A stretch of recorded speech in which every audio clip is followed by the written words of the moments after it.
Okay, so if you folks remember, Hazbin Hotel Season 1 when it came out was kind of my obsession, and it quickly became like one of my all-time favorite TV shows. Now Season 2 is wrapped up and I'm still pretty obsessed. So I'm gonna give you a spoiler warning. If you have not yet watched all of this season and you are planning on it, best not to watch this video because I'm gonna be talking about what happens in this season in detail, including in the finale. If you have seen it or you don't care, then you're good to stick around. Okay, so in the words of a great demon, let's begin.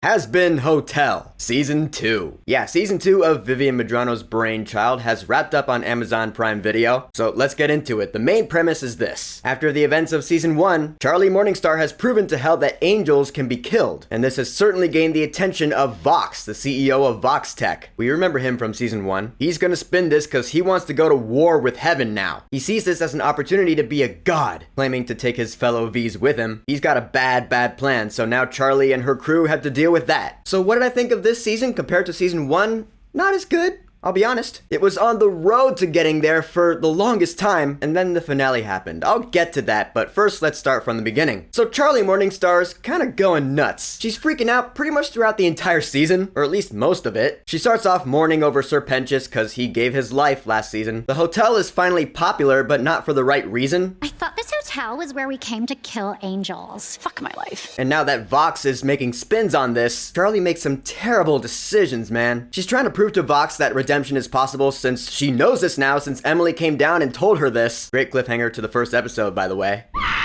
But unfortunately, she wasn't left with any proof of this. During the whole speed run to redemption thing, I was like, dude, Charlie, you are so fucking up. Vox is just gonna slander your name even more, and sure enough, he totally does. Of course, I am glad that Vaggie finally talked some sense into her in episode 6. Or rather, fucked some sense into her, because let's be honest. Yeah, Vaggie, so her whole thing this season is that she wants to change her name, which I thought was really cool, because I was like, yeah, Adam gave you that name. It was really demeaning. The whole season, I was like, I wonder what she's gonna finally change it to, because that'll be cool. Should be, anyway. A new character comes to the hotel to join the crew. Baxter, voiced by Kevin Del Aguila. And I really like this new character. Because he's a scientist, he's kind of like Pentious. In fact, he used to work with him back in the day. He's not really given a big character arc this season. I'm sure that's coming. But for now, he's just part of the crew, and I like his behaviors. He's really fun to watch. And he fits right in, especially with Nifty. I like that he and Nifty in particular get along really well. I definitely want to see more of him next season. I want him to have a good story arc, because I think that could be really cool. Or maybe Season 4, I don't know. Now, as for Alistair, we remember in the Season 1 finale, he pretty much got his ass kicked by Adam. So now here in Season 2, he's kind of nerfed. He's been weakened. He's got a big gash on his chest. He's no longer the hot shit he thought he was. In the first couple episodes, we don't really see him. I was like, where's Alistair? He's one of my favorite characters in the show. And it's not till episode 4 where he really gets his shine. We learned last season that he is on someone's leash. We were like, who does he have his deal with? Is it Lilith? No, it turns out it's Rosie of all people. I was like, huh? Well, okay, that's a twist. Rosie owns Alistair's soul. That was a great revelation too, because that totally took me and Babe by surprise. Great song there too, don't you forget? I'll get to the music towards the end of this video though. And of course, Alistair wants to get out of this deal, so he makes a deal with Vox after that fight, which was really cool to watch. Alistair plays the long game here because he agrees to be Vox's prisoner so long as he doesn't lay his hands on Charlie Morningstar. I was like, what is he getting at? And for the longest time, for the rest of the season, I was like, what is he playing at? Because again, he's just sitting there talking shit to Vox, which is always fun to watch, but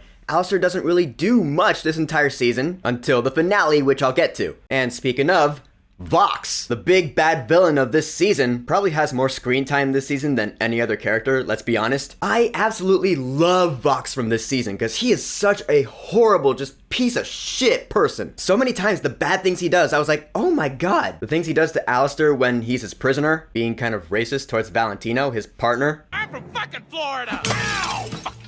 I love that part. But of course his worst offense is with Angel Dust. We learned in episode 6 of this season that he's been secretly hypnotizing Angel to be a spy for him since like late in season 1. That revelation at the end of episode 6 here, it just broke my heart because I was like, no, not poor Angel Dust. I felt so bad for him this season, man, because he's already a victim of pretty bad trauma already. And Vox also revealed in episode 3 that Angel during his lifetime killed his own father because he was probably beating him. So how do you redeem that? That was a big deal. I feel like Angel Dust is going to be the long game in terms of his redemption arc since he's such an important character. I feel like his thing isn't going to come to fruition until the show ends. At least that's how it should go if Viv Medrano is any good at writing, which But anyway, I'm gonna give all sorts of props to Christian Borle, the voice of Vox, cause he is so good and so talented. And he's an amazing singer as well. Holy shit. I want to see more of his work. Cause Vox is such a great villain and he's so full of himself that even the other Vs, Velvet and Valentino, are like, yeah, this guy's kind of going out of his mind and he's a dick. Meanwhile, Sir Pentious is up in heaven cause he's been redeemed and Emily's like, yay, alright, I'm gonna show you around. I am glad that we get to see more of Emily this season. That's what I wanted at the end of season 1, I said in that video. We get more Emily this season and I still love the little cinnamon roll she is. But Pentious just wants to see his friends and know that they're okay. And Heaven's like, yeah, no, that's like the one thing we can't give you. Sorry. So Pentious is pretty sad up there in heaven. He misses his friends and especially Cherry Bomb. That just really sucks for him, man. I like Abel though. He's a new character this season. He's the son of Adam and he's voiced by Patrick Stump, who I totally didn't know was the lead singer of Fall Out Boy. Babe pointed that out to me. I was like, oh yeah, okay. Then he started singing in the finale. I was like, yeah, there it is. That's awesome. But he's scared of confrontation because he was kind of the lesser son in Adam's eyes. So I will say, when he finally did step up to Lute in the finale, I was like, alright, good for you. Sucks for Lute, but again, I'll get to that. Lute was kind of a useless character this season, as well as Lucifer. He was useless too. Lucifer doesn't really do anything this entire season. He tried to scare Vox in episode 5, which I was like, yeah, alright, cool. Finally, Lucifer's trying to do something and look cool. And then he just ends up being Vox's bitch as well. Because we learned that he can't hurt anyone while down here in hell. That's his eternal punishment.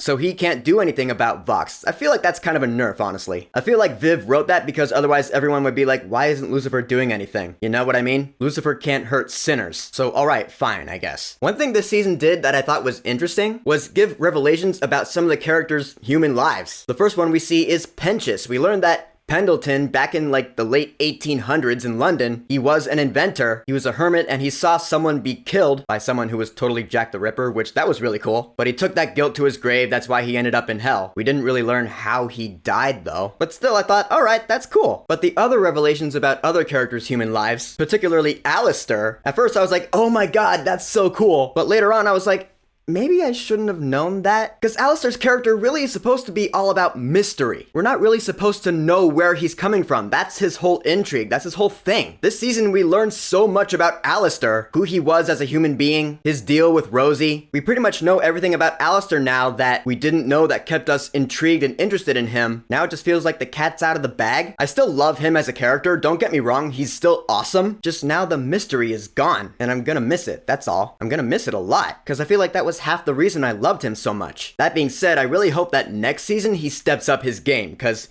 he should be able to now. Yeah, I feel like with Alistair, the biggest is yet to come. So we will certainly see about that. So season 2 was going on a really good track. The buildup was amazing. Vox was a terrible villain in the best way. Everything was going great. I was loving the hell out of this season. The music was awesome. And then the finale happened.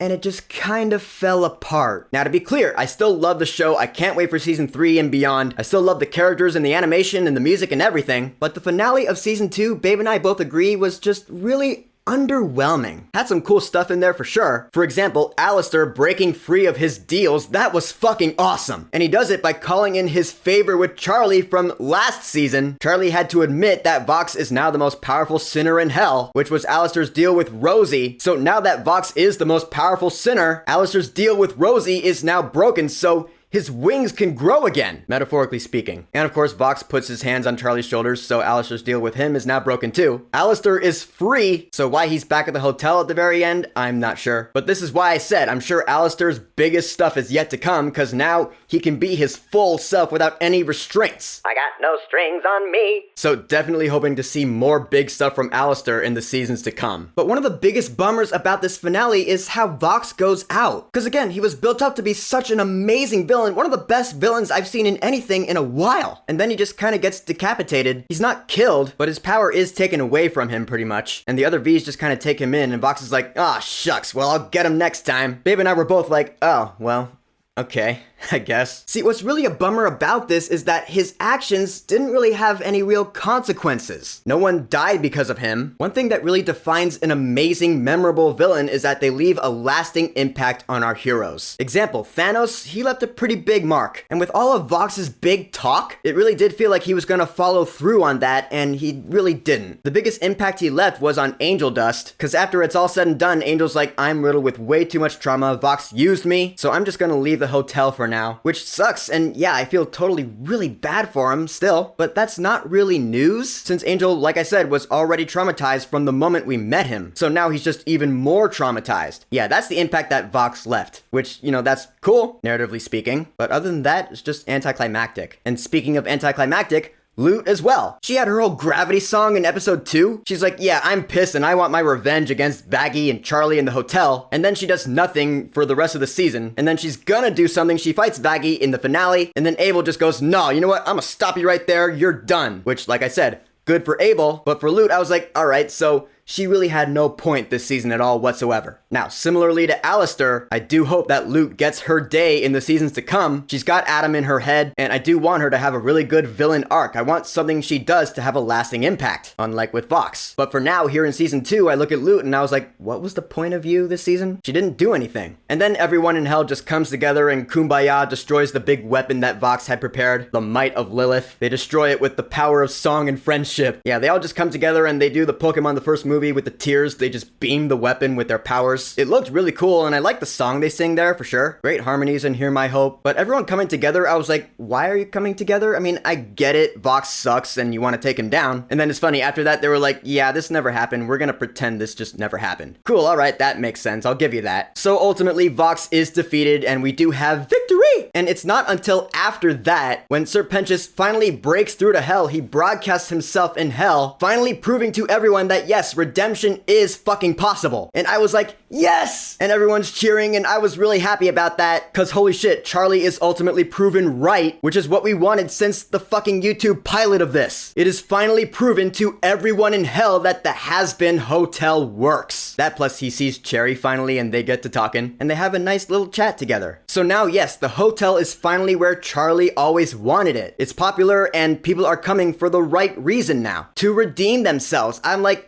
okay, we're finally at a good place in the Hazbin Hotel now. That's great. So where does the story go from here in the seasons to come? I mean, yeah, there's obviously more story to tell. Not everything's wrapped up yet. How are things gonna go wrong? The hotel is where we wanted it since the beginning. Are things gonna go bad for it? I guess we'll see. And Vaggie finally decides on her new name, which is still Vaggie, just without the E at the end. I was like, eh? That doesn't really fix the whole demeaning name problem there, Vags. Again, Vaggie's still one of my favorite characters in the show. I love her to death. But again, with the whole pointless arc, her wanting to change her name, there was really no point in that. It still sounds the same, just spelled differently, barely. And the season ends with Charlie calling her mom, Lilith, and telling her everything that's happened. And as far as Lilith goes, yeah, we got her tease at the end of season 1. We see a little bit more of her in the beginning of this season, and she's mentioned quite frequently throughout this season, but it's not until the very last scene where she finally calls Charlie back. Charlie's phone rings, she picks it up, and she's like, Mom? Then it cuts to black. I was like, okay. Lilith has been the long game till now. I guess she's finally gonna come into play in season 3. Now, before I wrap this video up, gotta touch on some music. The songs in season 2 were really good. I have some favorites. Has Been Guaranteed. The first song is classic at this point, as well as Once We Get Up There, the V's song in the first episode. That was some good stuff. Great villain song. Loot song with Adam in her head. Gravity. That was good too, because it was all Evanescence and shit. I like the love song that Penchus shares with Cherry. Piss, a love song. That was really fun. It was cheesy. It was good. Like I said, Don't You Forget, and it's reprised. They were both great. Clean It Up is one of my favorites because Nifty's fucking hilarious. The Japanese came out of nowhere. Babe and I were both like, what the fuck? This is awesome. Vox Populi is one of my favorite songs this season. Starts off with Lucifer's attempted scare, and then Vox comes back with the people being the Vox Populi, the people's voice. I love that shit. One of the highlights of the soundtrack for sure. Charlie and Vaggie's duet, Easy, was sexy as fuck. Love that for them. And I love When I Think About the Future, the big Getting Ready song in the penultimate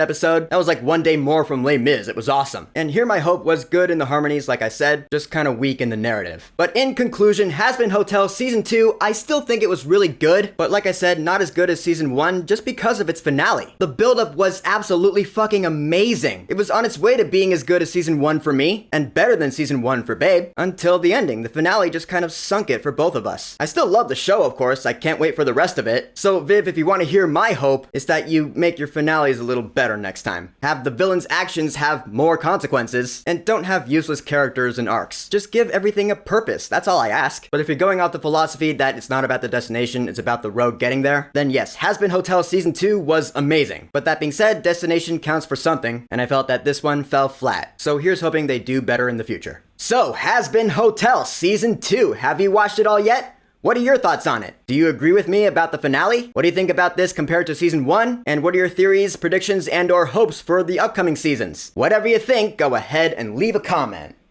And of course, thank you for subscribing. Peace!